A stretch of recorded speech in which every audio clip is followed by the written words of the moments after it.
كتب علينا الإحسان بالوالدين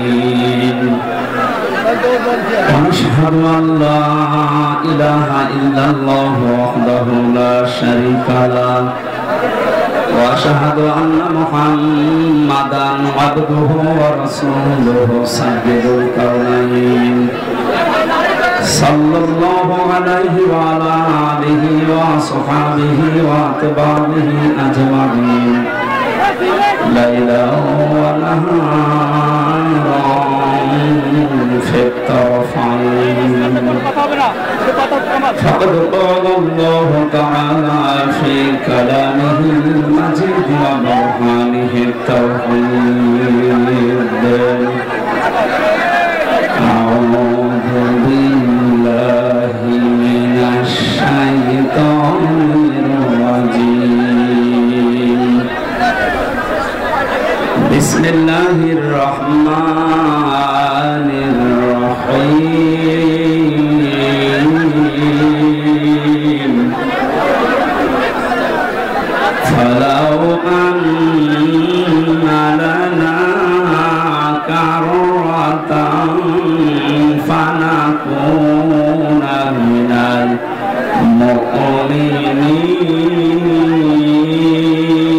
المؤمنين إن في ذلك لآية وما كان أكثرهم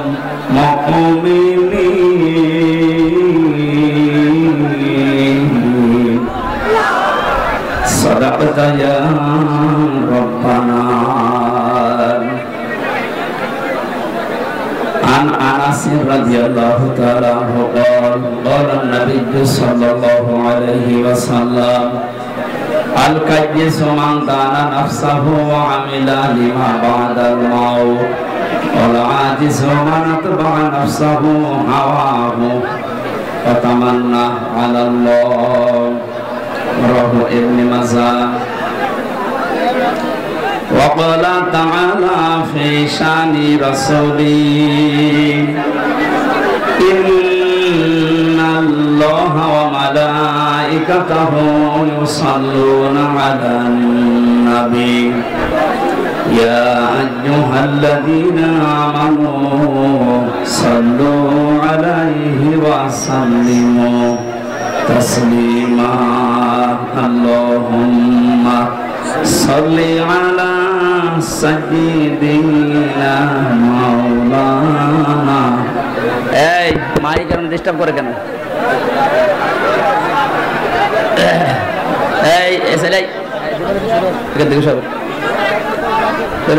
একদম শুনছেন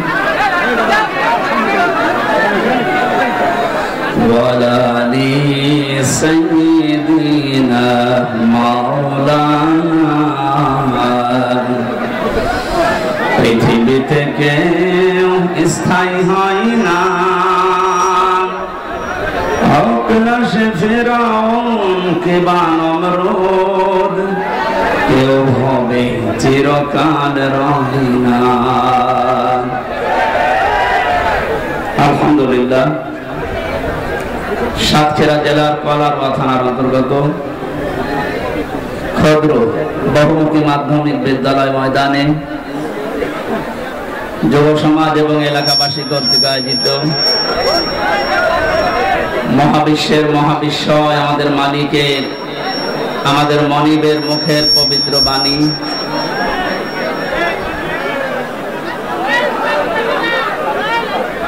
কোরআনে কারীম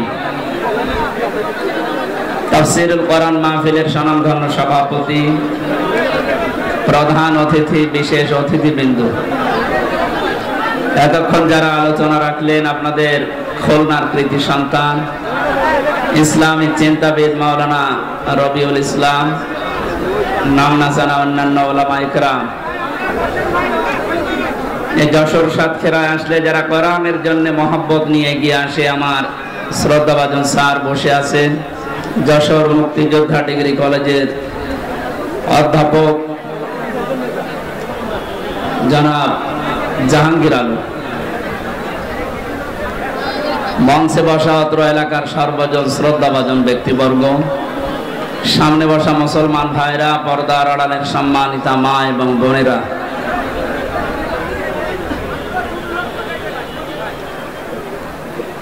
বিশ্বনবী জানিয়েছেন, মান দানা নাফসাহু ওয়া আমিলা লিমা বাদাল মাউত আল কাজ্জিস।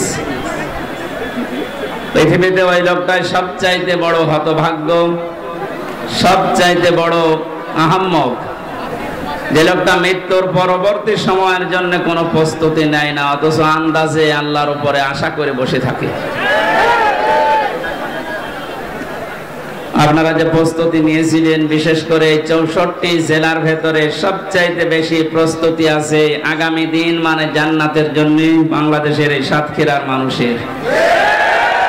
বহু পরীক্ষা দিয়েছেন আপনারা, এখনো পর্যন্ত পরীক্ষায় আছে, পরীক্ষার অবসান ঘটবে সামনে ইনশাআল্লাহ। নবীজি জানিয়েছেন, ইত্তাকি দাওয়াতাল মাজলুম ফাইন্নাহা লাইসা বাইনাহু ওয়া বাইনাল্লাহি হিজাব, রাওয়াহু মুসলিম।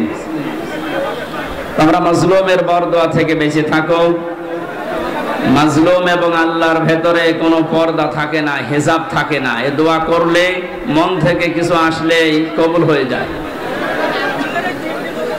যতগুলো জেলা জালেমের জুলুমের দ্বারা মাজলুম হয়েছিল বাংলাদেশে 1 নম্বরের তালিকায় আছে এই সাতক্ষীরা। কি অবস্থায় আসলাম, দিনের বেলা আসলে অনুষ্ঠানগুলো হয় না।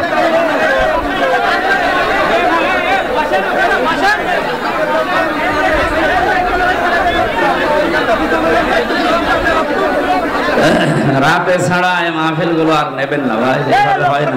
মানুষ এভাবে এত ডিস্টার্ব করলে কোরআনের মাহফিলে এসে সওয়াবের উদ্দেশ্যে এবার গোনা হয়ে যাচ্ছে, যা করছেন এ তো গোনা হয়ে যাচ্ছে। দাঁড়িয়ে থাকেন এই প্রচন্ড রোদের ভেতরে, এখন কি বলবো, দাঁড়িয়ে থাকেন কিন্তু কথা বলেন না ভাই। কানে আওয়াজ আসলে তো আমি ভুলে যাবো, কথা বন্ধ করে। বাতাস আসতেছে চারিদিক থেকে, আপনি একটু কথা বন্ধ করুন। কত মানুষ দেখেন তো কি কষ্ট নিয়ে দাঁড়িয়ে আছে, মেয়েরা ভাইরা। মুসাফির অবস্থায় আছি, মাজলুম অবস্থায় আছি, এবং এখনো আমি 3 বছর জেল খাটার পরে স্বাভাবিক হতে পারি না। এখনো পর্যন্ত আমি অসুস্থ, স্বাভাবিক হতে আরো সময় লাগবে। সুতরাং আমি এখনো অসুস্থ। নবীজির হাদিস অনুযায়ী অসুস্থ মানুষ, মুসাফির মানুষ এবং মাজলুম মানুষের দোয়া আল্লাহ ফেরত দেয় না। এই হিসাবে আশা নিয়ে আমি মোনাজাত করছি, মহান আল্লাহ যেন সাতক্ষীরার মানুষদেরকে মাজলুম হিসাবে গ্রহণ করে তার বানানো জান্নাত দান করে। সামনে বসা মুসলমান ভাইরা, পর্দার আড়ালের সম্মানিতা মা এবং বোনেরা, এর পর্দার আড়ালে নেই, এসব বাইরে চলে এসেছে। তারপরেও যতটুকু পারেন আপনারা, যেহেতু পর্দায় থাকার জিনিস, একটু চেষ্টা করেন। আপনারা আলাদা কিছু বানাননি ওদের জন্য, সে জায়গা শেষ হয়ে গেছে।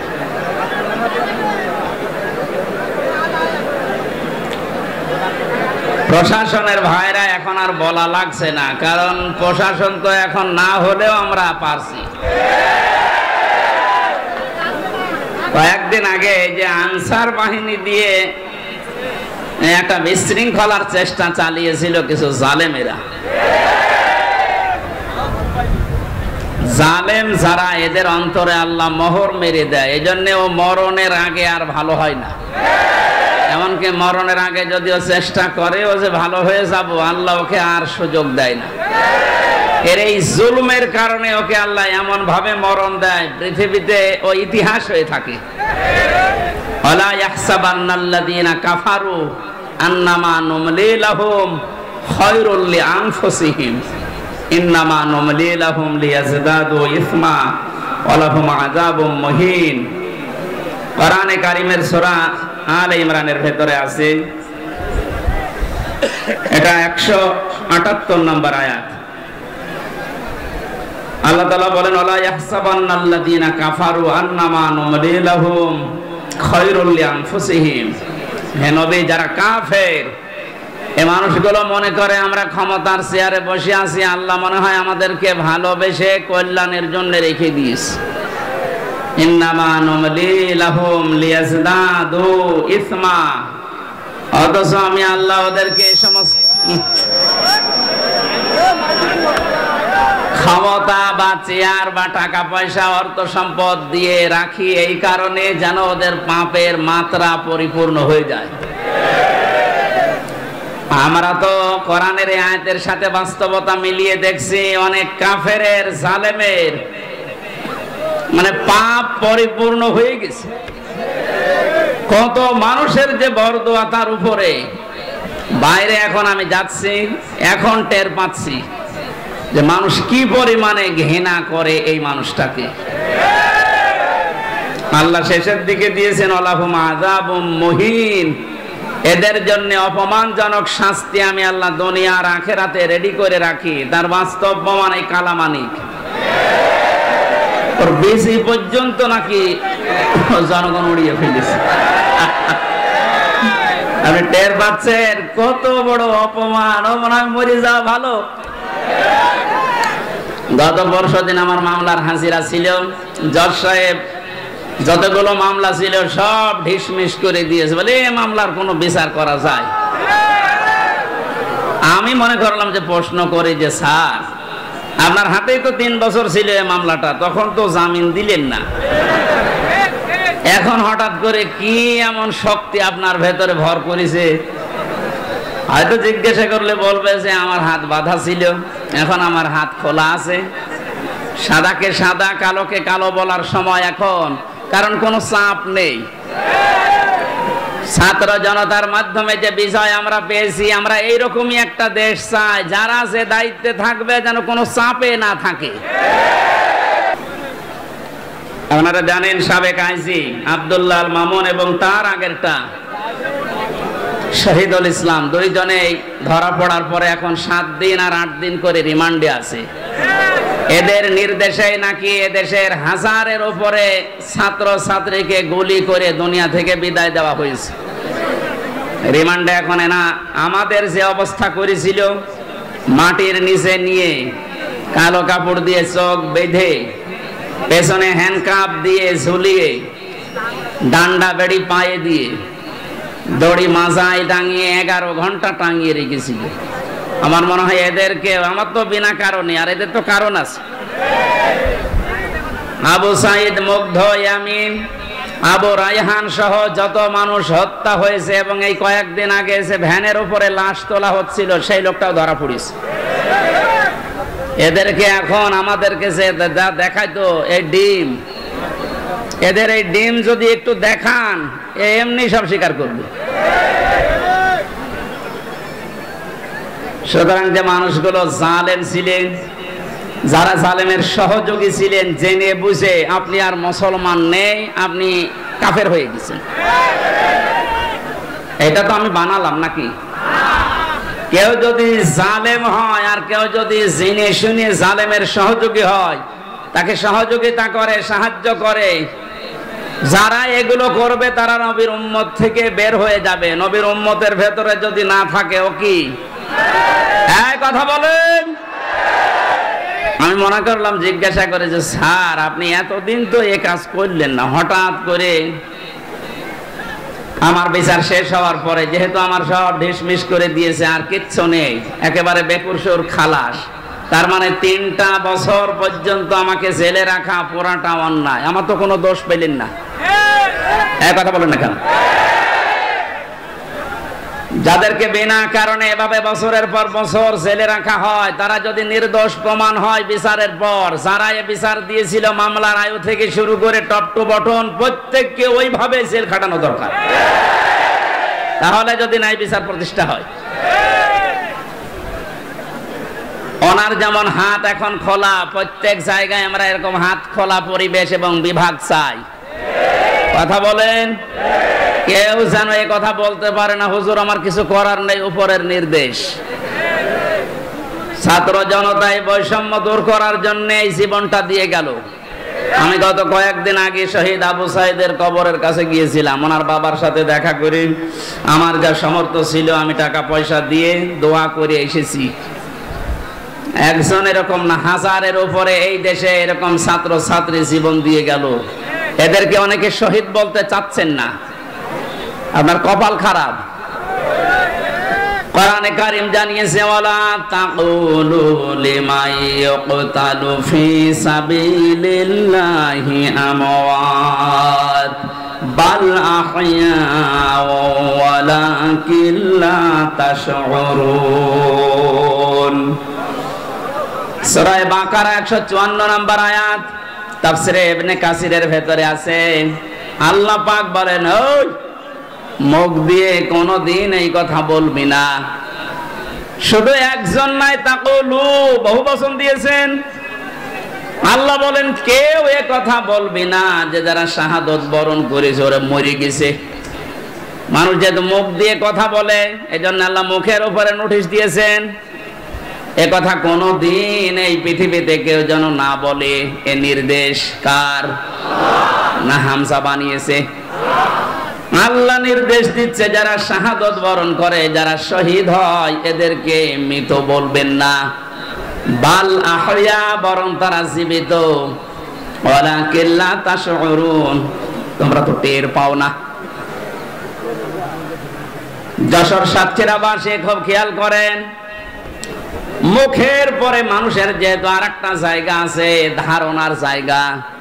মানুষ মনে মনে ধারণা করতে পারে যে লোকটা মনে হয় মরে গেছে।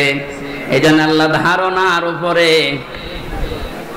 মনের উপরে আল্লাহ নোটিশ জারি করে দিয়েছেন, ওয়ালা তাহসাবান্নাল্লাযীনা কুতিলু ফি সাবিলিল্লাহি আমওয়াতা বাল আহইয়াউন ইনদা রাব্বিহিম ইরযাকুন। সূরা আলে ইমরানের 169 নম্বর আয়াত। এটা তাফসীরে ফি জিলালিল কোরআনের তাফসীরে আছে। ব্যাখ্যা যত আছে 8-9 পৃষ্ঠা লেখা, সব বলতে গেলে সময় কভার হবে না, এজন্য আমি সামারাইজ করছি। মুখের উপরে আল্লাহ নোটিশ দেওয়ার পরে আল্লাহ অন্তরের উপরে নোটিশ দিয়েছেন যে ধারণাও করবি না। যারা শাহাদত বরণ করে এরা মারা গেছে, ধারণাও করা যাবে না। এ নির্দেশ কার? বাল আহইয়া, বরং তারা জীবিত। শুধু জীবিত না, ইনদা রাব্বিহিম ইরযাকুন, এরা আমি আল্লাহর কাছে রিজিক পাচ্ছে। আমরা এখানে অধিকাংশ মানুষ কথা জানি, এটা হাদিস, যে দেওয়াল চাপা পড়ে মরে গেলেও শহীদের মর্যাদা পায়। এই কথা বলছেন এখানে। পানিতে ডুবে মরলে শাহাদতের মর্যাদা পায়। এই যে বন্যায় 18 জনের উপরে মারা গেল, সব শহীদ, যদি ঈমান থাকে। আগুনে পুড়ে মরে গেলে শহীদের মর্যাদা পায়। পাহাড়ের উপর থেকে গড়ে যদি কেউ পড়ে মারা যায়, শাহাদতের মর্যাদা পায়। জালেমের জুলুমের সামনে নিজের জীবনটা দিয়ে চলে গেল, শহীদ হবে না। আপনাকে কে বলেছে? ওরকে আবার আরেকবার মরে দেখানো লাগবে যে দেখেন আমি শহীদ হলাম কিনা। সুতরাং এগুলো যারা করছেন আপনি থামবেন, কোনদিনে কথা বলবেন না। বিশাল বৈষম্য দূর করার জন্য নিজের জীবন পর্যন্ত যে লোকটা দিয়ে গেল, আপনি কি মনে করেন শহীদ আবু সাঈদের জীবনের কোনো মায়া নেই? আপনি যেমন নিজের জীবনকে ভালোবাসেন, ও ছেলেটাও তো এরকম ভালোই বাসতো। ওর বাবাকে আমি জিজ্ঞাসা করলাম ছেলে মেয়ে কয়টা? ছেলে বলছে 6টা। এটাই আমার ছোটবেলা থেকে প্রতিবাদী ছিল। প্রতিবাদ মানে কি? অন্যায় যেখানে প্রতিবাদ সেখানে, এর আরবি হচ্ছে জিহাদ। ছেলেটা ছোটবেলা থেকে জিহাদ জিহাদ জিহাদ এইটার ভূমিকায় ছিল। আর জিহাদ করলে আল্লাহ তাদেরকে শাহাদতের মর্যাদা দেয়। মহান আল্লাহ তার জীবনটা এত বেশি ভালোবেসেছেন, সাধারণভাবে রোগে শোকে পড়ে মরণ দেয়নি, দিয়েছে একেবারে ময়দানে। মনে আছে মৃত্যু দেখে দেখে আল্লাহর কাছে যাচ্ছে। 4টা গোলে তার বুকের ভেতরে। যাদের নির্দেশে কাজ হয়েছিল, আহ্বান জানাচ্ছি যারা দায়িত্বে আছেন, একটাকেও যেন ছাড়া না হয়। আরে কথা কোনদিন ধারণা আনবেন না, বলবেন তো নাই যে ওরা মরে গেছে এমনি না। এদেশটা স্বাধীন করার জন্য 71 সালে যারা জীবন দিয়েছিল তাদেরকে যদি শহীদ বলতে পারেন, এ পৃথিবীর সবচাইতে বড় স্বৈরাচারী ফেরাউনের পরে এই হাসিনা। এর বাস্তব প্রমাণ আয়না ঘর। আমি মাটির নিচে যতদিন ছিলাম জানি না যে দুনিয়া বলে কিছু আছে কিনা। আমারে যারা নিয়েছিল রিমান্ডের নাম করে নিয়েছে তো, অথচ নিয়েছে তো মাটির নিচে। এত কঠিন অবস্থায় রেখেছিল, এত অসহায় হচ্ছিল মনে নিচে কে, যে আল্লাহ পৃথিবীতে তুমি ছাড়া মনে হয় আর কেউ নেই। কারণ আমি বিচ্ছিন্ন ছিলাম দুনিয়া থেকে। আমি তো তাও মাত্র 3 বছর, আর ব্যারিস্টার আরমান 8 বছর। আপনি কল্পনায় আনতে পারেন যে একজন মানুষকে মাটির নিচে যে ঘর এখন দেখা যাচ্ছে, এখানে 2 দিন 5 দিন 10 দিন না 8 বছর একটা মানুষ থাকলো কি করে? এটা টুরিস্ট প্লেস হিসাবে আমার মনে হয় যারা দায়িত্বে আছে অন্তর্বর্তীকালীন সরকারের, তাদের উচিত হবে এটা রেখে দেওয়া। তামাম দুনিয়ার মানুষ সেটা আসবে, দেখবে আর বুঝবে যে বাংলাদেশে একটা জালেম ছিল। এর সাথে যারা জড়িত প্রত্যেকের ওইভাবে করে শাস্তি দেওয়া দরকার। মানে কে বলছে না মাফ করে দেন, না মাফ করার কোনো বিষয় এখানে নেই। কিসের মাপ? আপনি তো ওই জায়গায় পড়েননি। তাই কোরআনে কারীম জানিয়েছে ওয়াইনা আকাবতুম ফাআকিবু বিমিসলি মা উকিবতুম বি।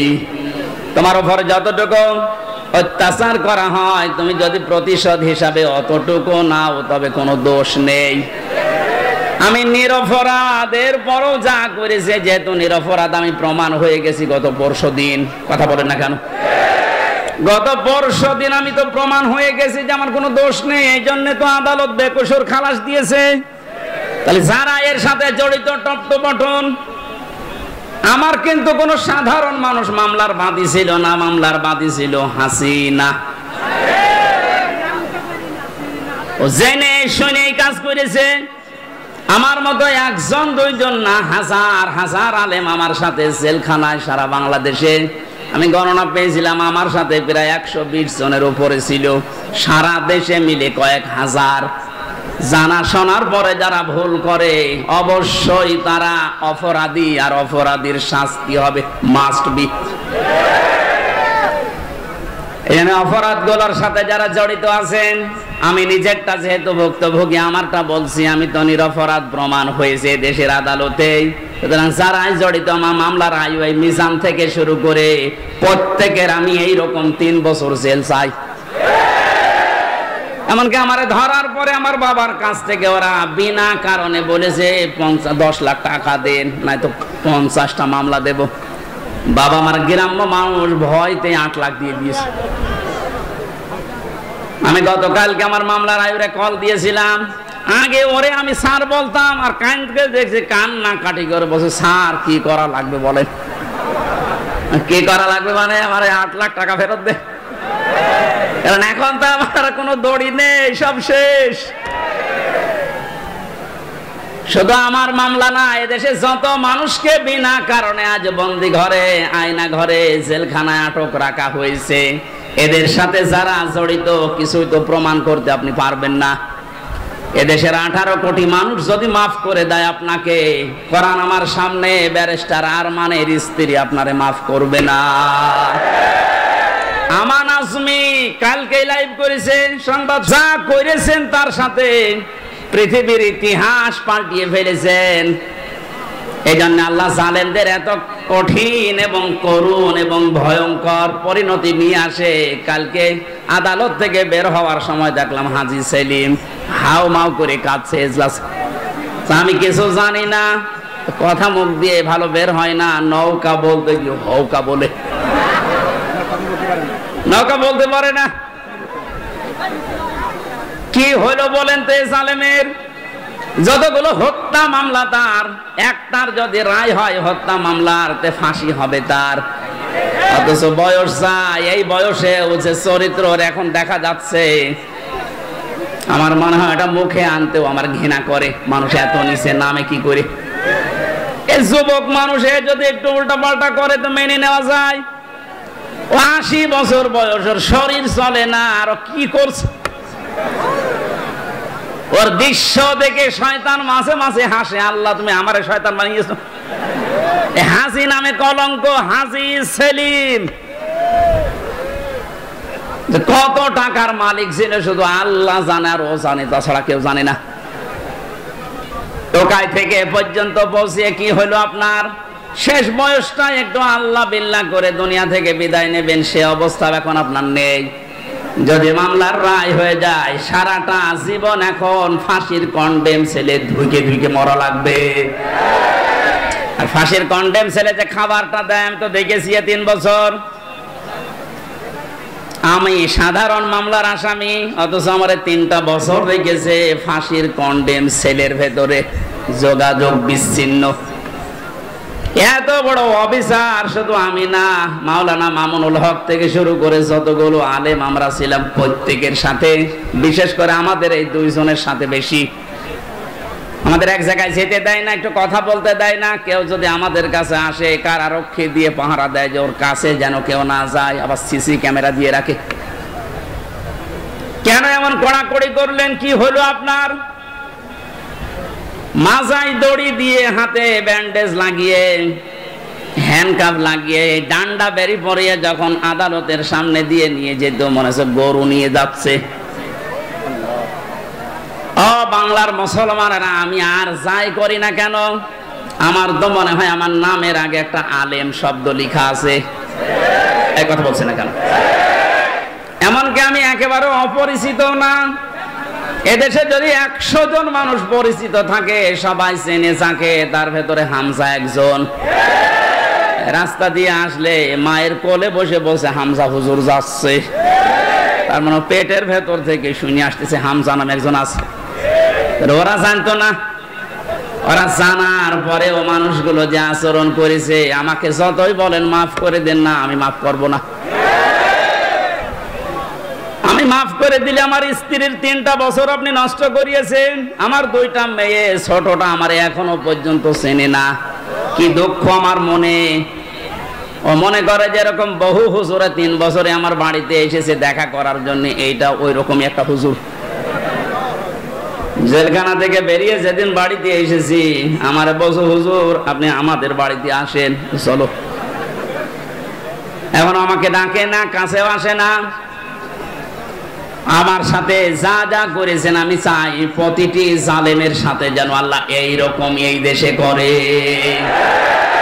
এগুলো যদি না করে ছেড়ে দেন, তাহলে জুলুম আবার আসবে। আর এগুলোর বিচার যদি হয়, জালেমদের এই দৌরাত্ম্য থেমে যাবে। আল্লাহ রাব্বুল আলামিন জানিয়েছেন, জালেমদের সবচাইতে ভয়ঙ্কর পরিণতি, ইন্নামাস সাবিলু আলাল্লাযীনা ইয়াযলিমুনান নাস। সূরা সূরা 25 নম্বর পারার 6 নম্বর পৃষ্ঠা 13 নম্বর লাইনের 42 নম্বর আয়াত।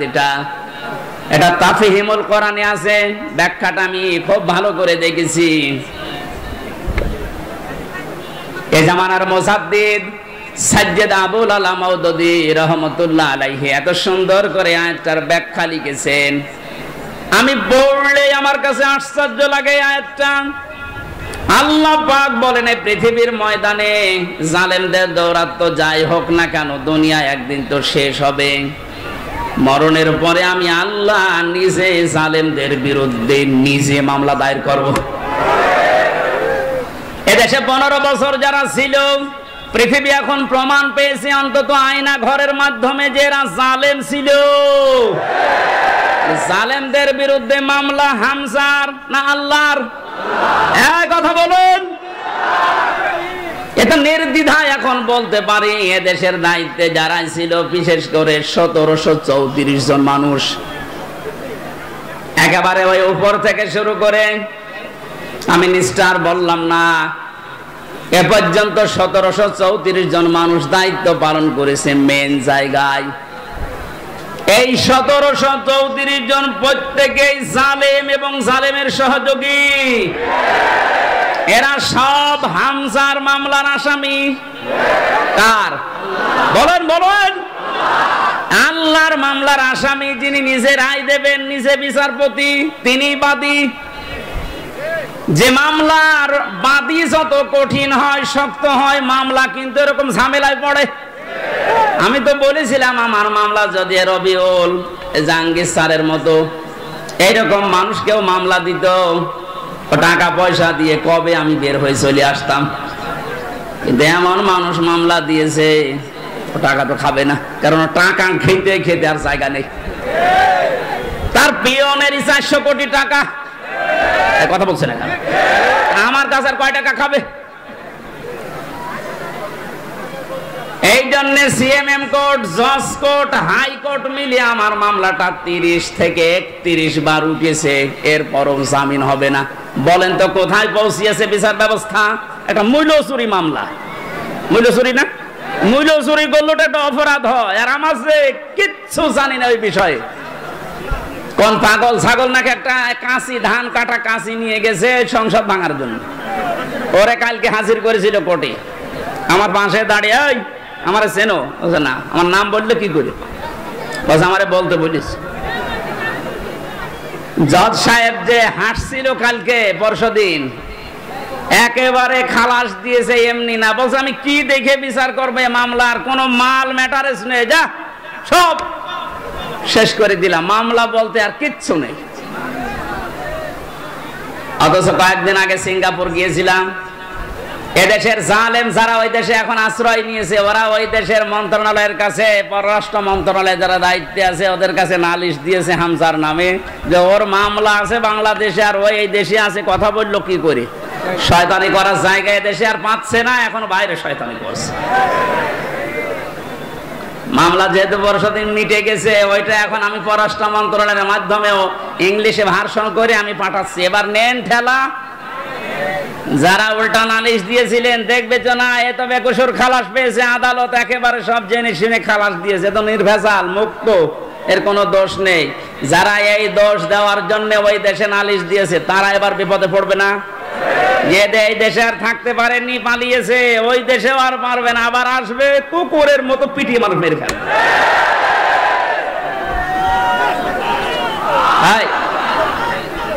ঠিক আছে ভাই। সাতক্ষীরাবাসী এই জন্য মাজলুমের দোয়া, বরদোয়া থেকে আমাদের বেঁচে থাকা দরকার। জালেমদের পরিণতি এত কঠিন এবং ভয়ঙ্কর, আল্লাহ নিজে যেহেতু মামলা দিচ্ছেন, যারা জালিম, এই জালিমদের পক্ষে থাকলে, সাহায্য করলে, সহযোগিতা করলে যেহেতু ঈমান নষ্ট হয়ে যায়, নবীর উম্মত থেকে বের হয়ে যায়। এখনো পর্যন্ত যারা এই জালেমদের পক্ষে সমর্থন জানাচ্ছেন, স্ট্যাটাস দিচ্ছেন, ভিডিও কলে কথা বলছে আপা ভয় পাবেন না, আপনি ভয় পেলে আমরা ঘাবড়িয়ে যাই। কত বড় শয়তান!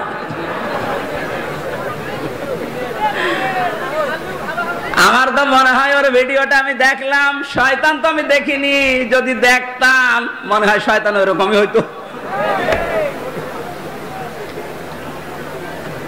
এখনো পর্যন্ত যদি জালেমের কেউ সাপোর্ট করেন, এখানে কেউ থাকেন, আপনি তাওবা করেন নাই তো আপনিও বেঈমান হয়ে মরবেন। সুতরাং জালেমরা যা ভেবেছিল যে আমরা ক্ষমতা পেয়েছি, মনে হয় আল্লাহ আমারে দয়া করে দিয়েছে। আমারে যখন প্রথম সে 11 সালে 10 সালে গ্রেফতার করে, আমি সুদের বিরুদ্ধে কথা বলেছিলাম, তাই মসজিদ থেকে ধরে নিয়ে গেল যে উনি শিবির করে, শিবিরের ক্যাডার, রক কেটে বেড়ায়।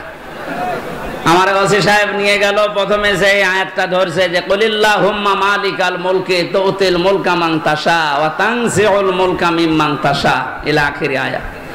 উনি টেবিলের নিচে এভাবে খাতা রেখে বাংলায় লিখে নিয়েছে, আমারে সামনে বসিয়ে বলছে হুজুর এই আয়াতটার বাংলা বলেন তো। ঠিক আছে বলছি। আল্লাহ পাক বলেন যাকে ইচ্ছা আমি ক্ষমতা দেই, যাকে ইচ্ছা ক্ষমতা থেকে নামিয়ে দেই। এতটুকু বলার পরে বলছো হুজুর দাঁড়ান, যা বললেন এটা ঠিক আছে না? হ্যাঁ, এটাই তো কোরআনের অর্থ। হাসিনাকে আল্লাহ ক্ষমতায় বসিয়ে রেখেছে, এটা আল্লাহ রেখেছে, আপনারা ঝামেলা করেন কেন? কোথায় টান দিয়েছে দেখেছে, কত বড় মুফাসসির। অথচ সূরা আলে ইমরানের 178 নম্বর আয়াতটা গত কয়েকদিন আগে আমি তাফসীর সব পড়তে গিয়ে দেখি ওই ওসির কথার পুরা উল্টা। আল্লাহ বলেন কাফের জালেম এদেরকে আমি ক্ষমতার চেয়ারে বসিয়ে রাখি যেন ওদের পাপের মারতা পরিপূর্ণ হয়ে যায়।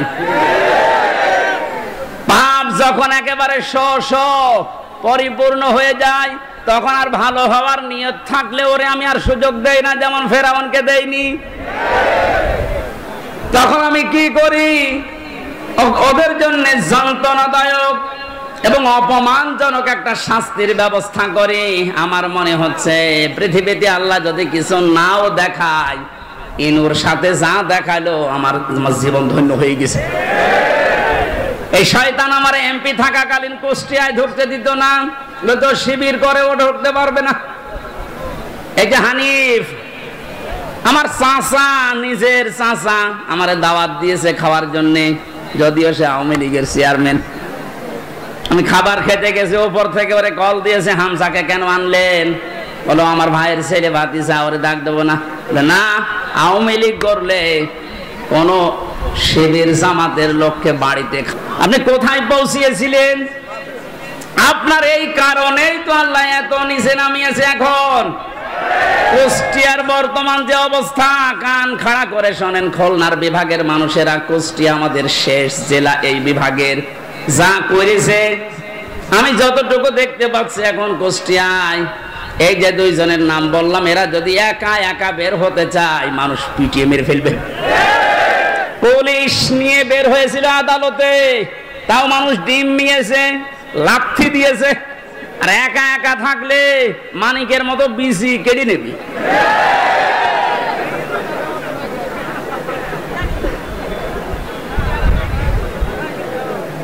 এই জন্য জালেমদের কিন্তু পরিণতি খুব খারাপ। তারা আল্লাহর মামলার আসামি, তাদের দুনিয়াও শেষ, আখিরাতও শেষ। এক কথা বলেন না কেন? দুনিয়া শেষ কেন? আল্লাহু লা ইয়াহদিল কওমাজ জালিমিন, জালেমদেরকে আল্লাহ পথ দেখাচ্ছে না, দেখাবেও না। ইয়াহদি এটা মোজারে, বর্তমান, ভবিষ্যৎ, প্রেজেন্ট, ফিউচার। কোন জালেমকে আল্লাহ হেদায়েত দিচ্ছে না, দেবে না। এজন্য আমরা যেন জালেম না হয়, নারী হোক আর পুরুষ হোক, কোন বিষয়ে যেন জুলুম করবেন না। অনেক মহিলা আছে তার স্বামীর উপরে জুলুম করছেন, হ্যাঁ আছে। মেয়েরা মাঝে মাঝে কল দিয়ে বলে হুজুর পুরুষদের বিরুদ্ধে কিছু বলেন না। না, আপনাদের বিরুদ্ধে বলছি এই কারণে, কারণ আপনার যে স্বামী যত খারাপ হোক ও কিন্তু ফেরাউনের মতো না। ফেরাউনের জীবনে আমি পড়েছিলাম, এত বড় শয়তান ভয়ঙ্কর স্বামী পৃথিবীতে কারো ভাগ্যে আসবে কিনা আমি জানি না। নিজের স্ত্রী আসিয়ার হাতের ভেতরে ব্রেক লাগিয়েছে, পায়ের ভেতরে শলাকা লাগিয়েছে, মাথার উপরে গরম তেল ঢেলে দিচ্ছে শুধু ইসলামের কারণে। এই কপালের ভেতরে ব্রেক দিয়েছে। এই কঠিন অবস্থায় যখন এই শাস্তি চলছিল, আল্লাহ জিবরাইলকে পাঠিয়ে দিলেন, জান্নাতটা মেলে ধরো। হযরতে জিবরাইল এসে যখন জান্নাত দেখালেন, হযরতে আসিয়া ডাক দিয়ে বলেছিলেন, মাবুদ তুমি আমার জন্য জান্নাত পাঠিয়েছো, আমি জান্নাত চাই না, আমি চাই তুমি যেখানে থাকো ওই জায়গায় একটা ঘর আমার জন্য বানিয়ে দাও, যেন সব সময় তোমাকে দেখা যায়। দ্বিতীয় নম্বর, একটু ভালো করে মেয়েরা, এটাই আপনার ওয়াজ। দ্বিতীয় নম্বর তিনি বলেছিলেন, অনাজ্জিনি মিন ফিরআউনা ওয়া আমালিহি ওয়া নাজ্জিনি মিনাল কওমিজ জালিমিন। সূরা তাহরিমের 12 নম্বর আয়াত। হযরতে আসিয়া বলেছিলেন, মাবুদ আমার স্বামী আমার উপর যে অত্যাচার জুলুম করছে, লোকজন দিয়ে নিজেও দেখতেছে, তুমি এই জুলুম অত্যাচার থেকে আমাকে বাঁচাও, কিন্তু আমার স্বামীর উপরে তুমি গজব দিও না। বাংলার মা বোনেরা, আমি আপনাদেরকে ভালোবাসি, কারণ যে 4টা কারণ না মানলে মেয়েরা জাহান্নামে যাবে, তার 3 নম্বরে এইটা। স্বামী যাদের আছে, এই মানুষগুলোকে যারা জায়েজ পন্থায় খুশি করতে পারে না, ওই মেয়ে লোক নামাজ রোজা হজ যাকাত করলো জাহান্নামী। অনেকে এটা হয়তো বোঝেন না, বা বোঝার পরেও না জেনে না বুঝে ভুল করছেন। আপনাকে আমি থামার জন্য বলছি, এই পৃথিবীতে সবচেয়ে বড় মেহমান আপনার জন্য আপনার স্বামী। আমি যে উদাহরণ দিলাম যে এই মহিলার মতো এত বড় ভয়ঙ্কর স্বামী দুনিয়ায় কারণে যশোর, খুলনা, বাগেরহাট, এ সাতক্ষীরা তো নেই। না না, এত বড় খারাপ স্বামী আছে কার? আছে মানে আপনি কি ওইরকম নাকি?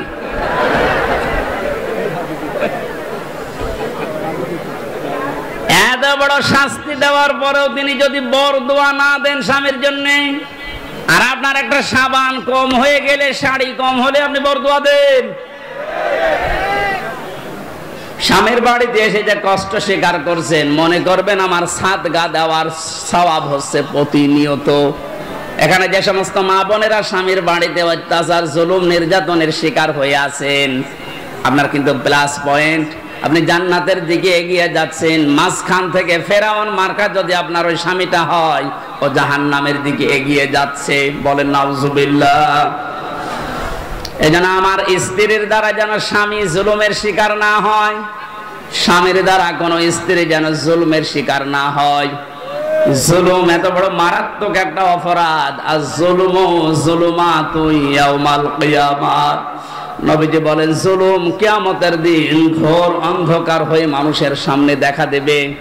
না আমরা যা করি না কেন, অন্তত জুলুম থেকে যেন আমরা বেঁচে থাকি। বলেন আমিন। এটা আল্লাহ এত বেশি ঘৃণা করেন এই জুলুমকে। সূরা ইব্রাহিম 13 নম্বর পারা 19 নম্বর পৃষ্ঠা 12 নম্বর লাইনের 42 নম্বর আয়াতটা আল্লাহ জালেমদেরকে নাজিল করেছেন তাদের দেখে। ওয়ালা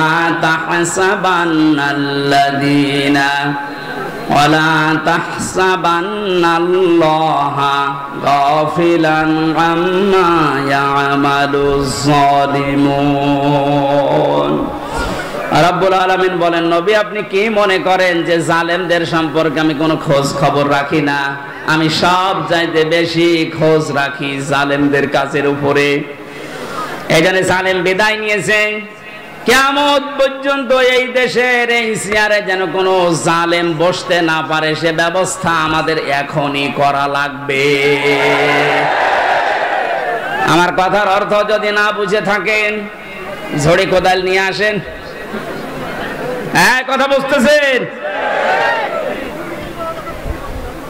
পৃথিবীতে কোন জালেম জানোয়ার চেয়ারে আসতে না পারে, সে ব্যবস্থা আমাদের এখনই ওই পথগুলো বন্ধ করা লাগবে। কারণ জালেম যদি আবার আসেও কিন্তু আরো ভয়ঙ্কর হবে। দরুদ আর সালাম পাঠ করে আমার আজকের আলোচনার বিষয় হচ্ছে হাসরের ময়দানে 5 ধরনের মানুষ শুধু কাঁদবে। আমি কোরআনে কারীম থেকে সূরা শুআরার 102 নাম্বার একটা মাত্র আয়াত পড়ছি। আল্লাহ রাব্বুল আলামিন এই আয়াতে আমাদেরকে আফসোসের কথা জানিয়েছেন। রব্বুল আলামিন বলেন, ফালাউ আন্না লানা কাররাতান ফানাকুনা মিনাল মুমিনিন। কিয়ামতের ওই কঠিন ময়দানে যখন বিচার আচার শুরু হবে, মানুষ বলবে, আল্লাহ একটু সময় যদি আমাকে দিতে, যদি কিছু সময়ের জন্যও দুনিয়ায় যেতে পারতাম। এই কাররাতান মানে মাররাতান ওয়াহিদা, মানে একবার, একটা বারের জন্য যদি একটু সুযোগ দিতে, শুধু যেতাম আর ভালো হয়ে যেতাম। মিনাল মুমিনিন, আমি বিশ্বাসী মুমিন হয়ে তারপরে তোমার কাছে আসতাম। আল্লাহ পাক বলেন না, আজকের এই ময়দানে যত ধরনের, যত শ্রেণীর মানুষ এই ময়দানে বসে আছে, দাঁড়িয়ে আছে বিচারের জন্য, 5 প্রকার মানুষের ভেতরে শুধু কাঁদতেই থাকবে, কাঁদতেই থাকবে। এখন মিলিয়ে দেখেন তো এই 5 প্রকারের ভেতরে আপনি আছেন কিনা। 1 নম্বরে কোরআনে কারীম নাম দিয়েছে তাদের যারা কাফের। কারা কাফের? দেশে নেই। কোন মানুষ যদি কাফেরকে কাফের না বলে, কাফের ধারণা না করে, সেও কাফের। এই কথা বুঝতেছেন? আপনি কাফেরকে কাফের মনে করেন না, ধারণাও করেন না, মনে করেন না আমার মতোই মুমিন, আপনিও কাফের হয়ে যাবেন। কোরআনে কারীম কাফের কাদেরকে জানিয়েছে, ইন্নাল্লাযীনা কাফারু বিআয়াতিনা কাফেরের যতগুলো সংজ্ঞা আছে, 1 নম্বরে আল্লাহর কোরআনের আয়াতকে যারা মিথ্যা মনে করে এরা হচ্ছে কাফের। এদেশে এরকম মানুষ নেই? আরো জোরে বলেন। আজকে 4 তারিখ, 1 মাস আগে মাত্র এতগুলো মানুষ এক জায়গায় কোরআনের কথা শুনবে। 96% মুসলমানের দেশে 14 জায়গায় পারমিশন নেওয়ার পরেও অনুমতি মিলত না। কথা বলেন না কেন? আমির হামজা কুষ্টিয়া থেকে আসবে ওর বাবার কথা বলার জন্যে, ওর দাদার কথা বলার জন্যে। আপনিও জানতেন যে ও কোরআনের তাফসীর করে, ও তাফসীর করার জন্য আসবে। এই যে জানা শোনার পরে শুধু আন্দাজে একটা এক লাগিয়ে যে জামাত ইসলাম করে, ও শিবির করে, এই ধোয়া তুলে আপনি বন্ধ করে দিতেন, আপনি কাফের। কারণ এই কাজটা করে দুনিয়ায় কাফেরেরা। এই কাজটা যে কাফেররা করে আমি বানালাম। বলেন বলেন। সূরা হামিম সেজদা 26 নম্বর আয়াত। وقال الذين كفروا لا تسمعوا لهذا القرآن والغوا فيه لعلكم تغلبون। রব্বুল আলামিন বলেন, কাফেররা সিদ্ধান্ত নিয়েছিল 1500 বছর আগে, সব চলতে দাও দুনিয়াতে, কোরআন যেন না চলে। 15 বছর এইটা সিদ্ধান্ত চলছিল যে সব চলতে দাও, 12 মাসে 13 পূজা না 14 পূজা হোক, অসুবিধা নেই। কোন অনুষ্ঠানে বাধা দিয়েছেন আপনি বলেন? না, শুধু একটা অনুষ্ঠানে বাধা ছিল, কোরআনের। বলেন বলেন। এ কাজ কাদের? কাফেরদের। কাদের? সুতরাং 15 বছরে যারা আলেমদের কাছ থেকে মাইক কেড়ে নিয়েছেন, আপনি কাফের। আপনার জন্য জানাজার দরকার নেই, কবরে দেওয়ার দরকার নেই। আপনি এমনিতেও জাহান্নামে যাবেন, অমনিতেও জাহান্নামে যাবেন, আপনাকে পুড়িয়ে ফেলা দরকার। কথাটা একটু কড়া হয়ে গেল নাকি? কিচ্ছু কড়া হয়নি। এই 15 বছর বহু জ্বালাতন করেছেন। বাংলাদেশের 64 জেলার প্রায় 36টার উপরে জেলায় আমাকে কোরআনের কথা বলতে দেয়নি। তার ভেতরে সাতক্ষীরা একটা। কথা বলেন না কেন? বহুবার এসে এসে সেই কুষ্টিয়া থেকে এখান থেকে আবার ফেরত দিয়েছে রাত 10টায়, 9টায়, 11টায়। যান, হবে না। কেন? কোনো দোষ নেই। কোরআনের কথা বলতে যারা বাধা দেয়, আল্লাহ বললেন এরা কাফের, আর আপনি কাফের মনে করেন না, আপনিও কাফের। আর কিয়ামতে সবচেয়ে বেশি কাঁদবে কারা? এরকম কাফের যদি সাতক্ষীরায় থাকেন, মুসলমান হন। আমি পরশুদিন একটা মুসলমান বানিয়েছি গাইবান্ধায়। না, ও আসলে হিন্দু। যারা ডক্টর মোহাম্মদ ইউনূস লোকটাকে যাই মনে করেন, অনেকে লাফাচ্ছে যে ওর কি, আপনি কি বোঝেন? ওর খুঁটি কোন জায়গায় বাঁধা, ওর পেছনে কোন দেওয়াল আছে আপনি টের পাচ্ছেন? বিভিন্ন ইস্যু তৈরি করে মাঠে ময়দানে নামেন, আর বাড়ি ঘেরাও করবো, বাড়ি ঘেরাও করবো। আরে ভাই, ইউনূস কি আপনি এখনো টের পাননি? আমার এই যে মোবাইলটা কালকে আদালত দিয়েছে 3 বছর পরে, এ মোবাইলে যদি কল আসে, সর্বোচ্চ তারেক জিয়ার পিএস অপু ভাই থেকে কল আসবে, এর চাইতে উপর থেকে আর আসবে না। উনি আমার সাথে 3 বছর জেলে ছিল, একটা পরিচয় আছে। তারেক জিয়ার পিএস অপু, নাম শোনেননি? উনি হয়তো কল দিতে পারে, খুব ভালোবাসে আমারে। আর ডাক্তার ইউনূসের মোবাইলে কল আসে একেবারে বারাক ওবামা, জো বাইডেন থেকে, শি জিনপিং থেকে। আপনি টের পান? আন্দাজে লাফান। আনসারের নাম নিয়ে লাভ দিয়েছিলেন, পিটিয়ে মানুষ ঘরে ঢুকিয়েছে। ওদের যে চরিত্র দেখবেন কিছুদিন পরে এই রাজবাড়ি গোয়ালন্দ ঘাটের এই বেশ্যাদের কেউ রাস্তায় নামাবে। ওরা এটাই চালাচ্ছে এখন, কিচ্ছু ছিড়তে পারবেন না। এই লোকটার পেছনে যাই থাক, যে খুঁটি আছে ও খুঁটি নড়ানোর জন্য ভারত, চীন, রাশিয়া, এদের দ্বারা সম্ভব না। তামাম দুনিয়াও যদি এখন একদিকে হয়ে যায়, ওরা একদিকে থাকলে তাও পারা সম্ভব না। বাস্তবতা ওইটাই বলে। মানে ক্ষমতা নেওয়ার পর দিন থেকেই ঘোষণা দিয়েছে এদেশে অন্যান্য ধর্মীয় অনুষ্ঠান যেভাবে চলে, পূজা পার্বণ, কোনো অনুমতি লাগে না। আল্লাহর কোরআনের অনুষ্ঠানে এদেশে কোনো অনুমতির প্রয়োজন আর কোনো দিন হওয়ার দরকার নেই। ওনার জীবনে কি আছে না আছে আমি জানি না। আল্লাহ যদি ওনাকে মাফ নাও করে, এই কথাটার কারণে আশা করছি মাফ করে দেবে। যে লোকটা কোরআনে কারিম এভাবে ওপেন করে দিতে পারে, যারা উন্নয়নের রোল মডেল করেছিল, কি করেছিল তারা? তারা আরো 144 ধারা জারি করে কোরআন আর আলোচনা বন্ধ করে দিত। এজন্য কাফেরদের সাথে আত্মীয়তাও বন্ধ করা লাগবে। আমার বংশের 100 জনের 98 জন এরকম ছিল। আমি ঘোষণা দিয়ে দিয়েছি অলরেডি, কারণ এরা খুব খুশি ছিল আমি জেলে থাকাকালীন। এরা খুব খুশি ছিল। আমার বাবাকে মাঝে মাঝে টিটকারি দিত যে নাও করো এবার জামাত ইসলাম।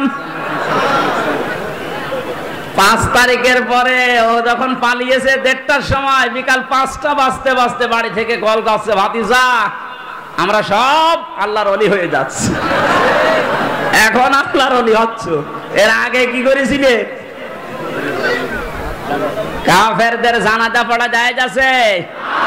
ঘোষণা দিয়েছে যারা ইসলাম কায়েম হবে এইটা চাই না, সে আমার বংশের লোক না, আমার বাবা হলেও জানাজায় আমারে ডাকবেন না। কারণ ওর জানাজা হামজানা, কাবা শরীফের ইমাম পড়ালেও জাহান্নামে যাবে। মানে কাফের যারা, এক কথাই বলছি, ইসলামের কোন বিধানকে জানার পরে যারা গোপন করে রাখে, এরাও এক প্রকার ডিজিটাল কাফের। আর এই বাংলাদেশে এটা সবচাইতে বেশি। এই কথা বলছে না কেন? 2 নম্বরে মুশরিক, এটা কঠিন শব্দ। কোরআনে কারীম জানিয়েছে ওয়াল্লাযী আরসালা রাসূলাহু বিল হুদা ওয়া দীনিল হক লিইয়ুযহিরাহু আলাদ-দীনি কুল্লিহি ওয়ালাউ কারিহাল মুশরিকুন। তিনি সে আল্লাহ, যিনি তার রাসূলকে দ্বীনে হক দিয়ে, সত্যের বিধান দিয়ে দুনিয়ায় পাঠিয়েছেন। যত নিয়ম নীতি, যত ধর্ম তন্ত্র মন্ত্র আছে, সব যেন পেছনে ফেলে দিয়ে আল্লাহর দ্বীনকে তিনি দাঁড় করায়। এজাহার মানে বিজয় করা, এজাহার মানে প্রকাশ করা। তাহলে রাসূলের দায়িত্ব ছিল দুনিয়ার সব ধর্ম, সব নিয়ম নীতি তন্ত্র মন্ত্রের উপরে আল্লাহর কোরআন, আল্লাহর ইসলামকে তিনি বিজয় করবেন। আরো আসতে বলেন। এই কাজ করতে গেলে সবচাইতে বেশি নারাজ হবে, মন খারাপ হবে মুশরিকদের। এটা যে বাস্তব, এই 15 বছর দেখেছেন।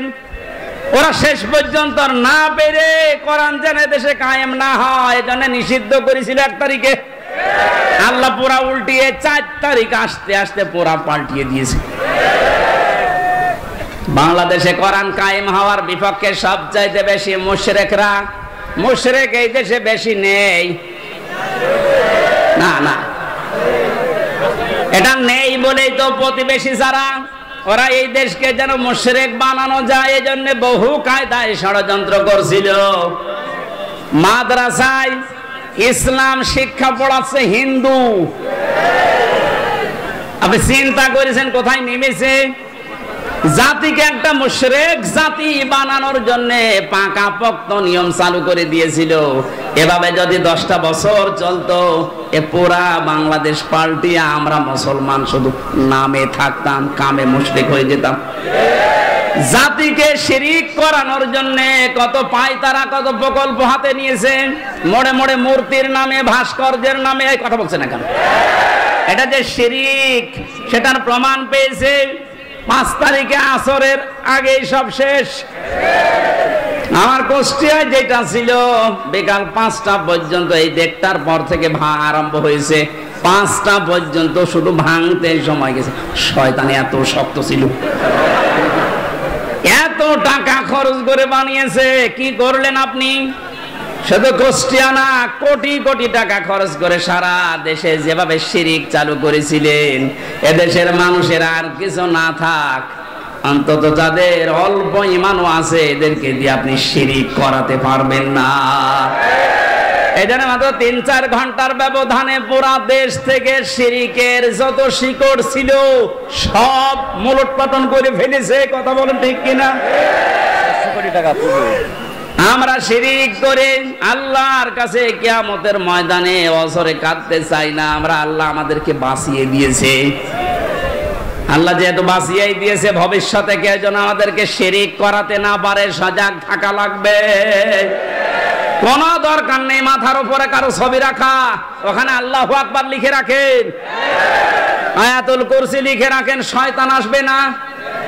যদি কাউকে আপনি উপরে রাখেন, এটা কোরআনের পুরা খেলাফ। অকালিমাতুল্লাহি হিয়াল উলিয়া আল্লাহু আজিজুন হাকীম। আল্লাহ পাক বলেন উপরে থাকবে আমার কালেমা। কোন কারণে মরা মানুষের ছবি টাঙানো লাগবে ওখানে? এটা প্রকাশ্য একটা শিরিক। এটা কি? এই মুশরিকরা সবচাইতে বেশি কাঁদবে। একটা রাষ্ট্র কত বড় দুর্নীতিগ্রস্ত হলে জাতীয় মসজিদের ইমাম পর্যন্ত পালিয়ে যায়। ছোটখাটো মসজিদের ইমাম যারা জালেমদের সহযোগী, তারা তো পালিয়েছে। সর্বোচ্চ মসজিদ বাইতুল মুকাররমের খতিব পর্যন্ত পালিয়েছে। দোষ না থাকলে, ভয় না থাকলেও পালাবে কি করতে? কোথায় পৌঁছিয়েছিল? আল্লাহ আমাদেরকে হাতে ধরে বাঁচিয়েছে। 3 নম্বরে আল্লাহর দরবারে কাঁদবে সবচাইতে বেশি মুশরিক, মুনাফিক। 4 নম্বরে বেদাতি। ইসলামের নাম বলে ইসলামের ভেতরে প্রবেশ করিয়ে ইসলাম বলে চালিয়ে দেয়। এটা বাংলাদেশে খুব বেশি ছিল। এই ব্রাহ্মণবাড়িয়া, কুমিল্লা এলাকায় এখন সবগুলো মাথা নিচু হয়ে গেছে। বিশেষ করে চট্টগ্রাম এলাকায় যে নূরে বাংলা, ইংলিশ বাংলা, জাঙ্গি হুজুর, নাম শোনেননি? প্রকাশ্য বেদাত চালু করেছিল। কবরের পাশে যে বলতো, হে খাজা, ও আল্লাহর ওলি, আপনার কাছে পরীক্ষার্থীরা এসেছে, একটু দোয়া করে দিন। আরে কবরে যারা থাকে ওরা সব চাইতে বড় অসহায়, সে কি করে দোয়া করবে? সুতরাং এই বেদাত যারা চালু করেছিলেন, এই শিরিক, তাদেরকে এখন জাতির শিক্ষা দেওয়া দরকার। নয়তো সময় যদি একটু নরম হয়ে যায়, ওই বেদাতিগুলো কিন্তু আবার মাথা ছাড়া দিয়ে উঠবে।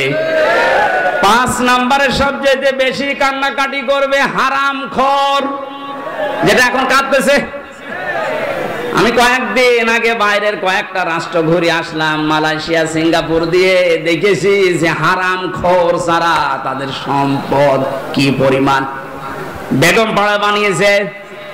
ভ্যান চালিয়ে যদি উপায় করা লাগতো, কিয়ামতের আগে বেগম পাড়া বানাতে পারতো না।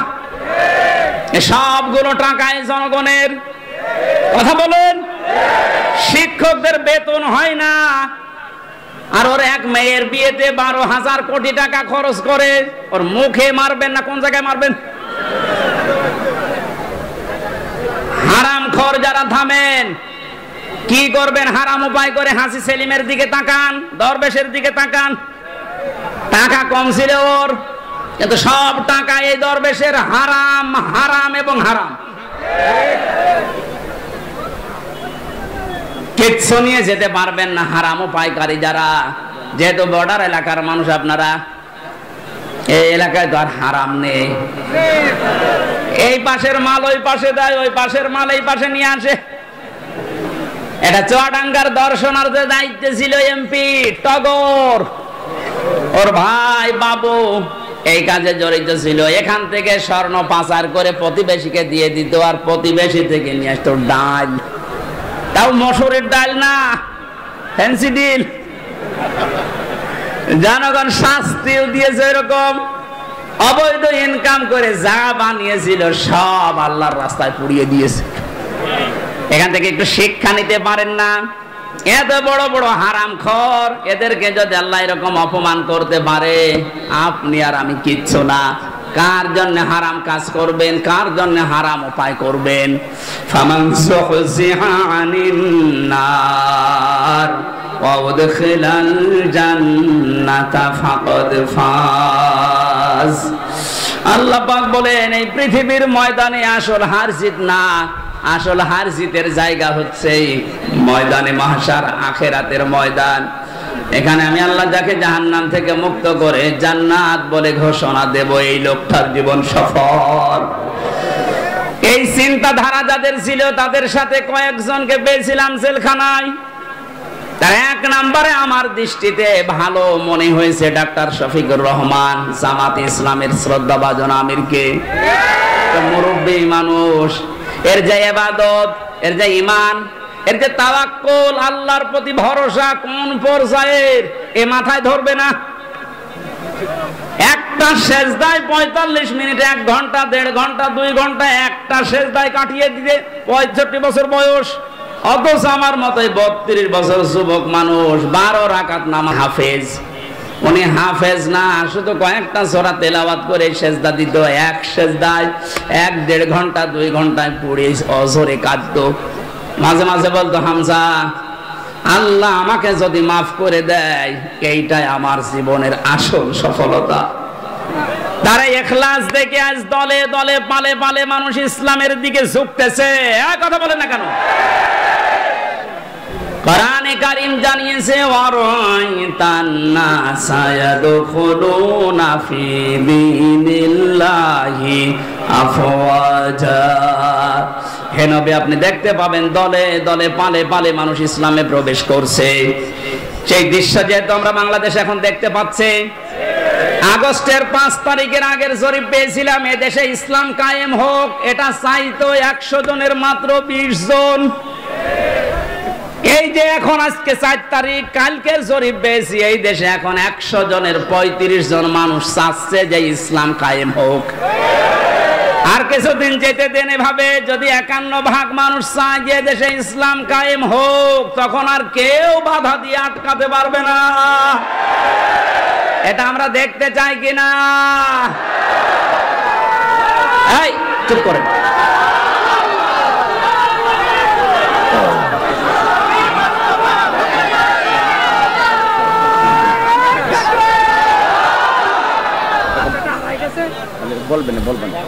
সাতক্ষীরাবাসী, আমার বয়স যেহেতু 32, আমি দেখি না। এই যে মুরব্বী যারা আছে এনারা দেখেছে এ দেশটা বাবা চালিয়েছিল, কেমন দেখা গেছে।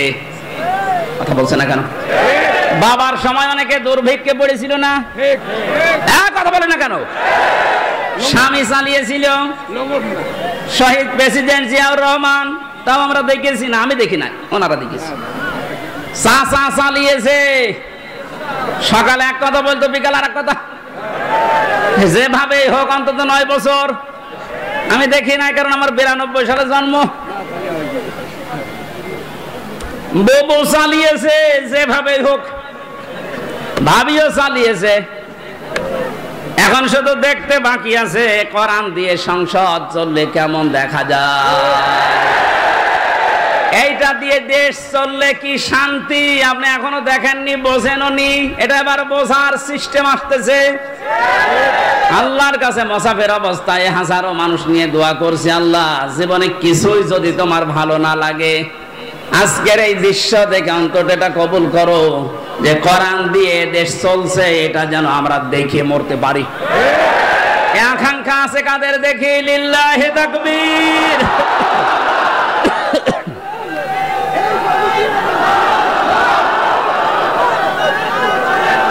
আলহামদুলিল্লাহ। ভাই এই হাত শুধু সামিয়ানার নিচে নাকি বাইরে যাবে না? অনেক মুনাফিক আছে আন্দাজে হাত তোলে, জায়গা মতো যে উল্টিয়ে যায়।